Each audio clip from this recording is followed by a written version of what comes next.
हमारे सनातन हिंदू त्यौहार में कई तरह के रीति रिवाज होते हैं, लेकिन इसके पीछे का उद्देश्य हम सबको मालूम ही नहीं रहता, पता ही नहीं चलता है। तो आइए आज इस वीडियो के माध्यम से, त्यागी यूट्यूब चैनल के माध्यम से हम चर्चा करेंगे। और चर्चा ये है कि नवरात्रि में जौ क्यों बोया जाता है। आप सब देखते हैं कि जौ बोया जाता है, तो ऐसी मान्यता है, विशेष रूप से कहा जाता है कि जौ ही क्यों बोया जाता है, इसकी भी मान्यता है। इसके पीछे भी कुछ रहस्य है, तभी जौ बोया जाता है। शास्त्रगत बात है कि सृष्टि के प्रारंभ में सबसे पहली अगर कोई फसल जो हुई थी वो है जौ।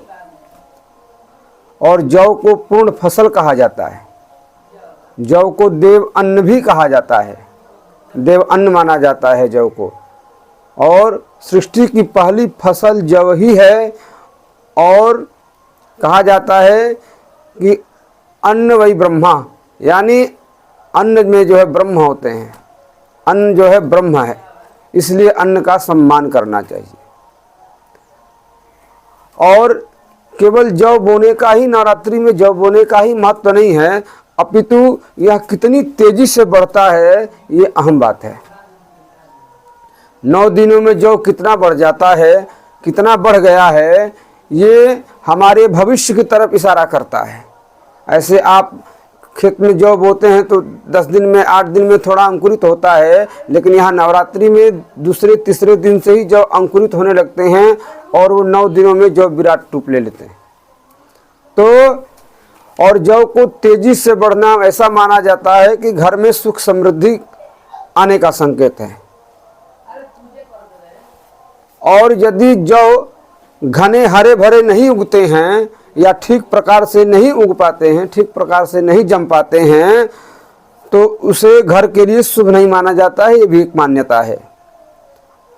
अगर जौ सफ़ेद रंग का और सीधा उगता है, इसमें भी कई प्रकार हैं। जौ किस तरह का होना चाहिए, कैसा उगना चाहिए, यह भी एक विधान है।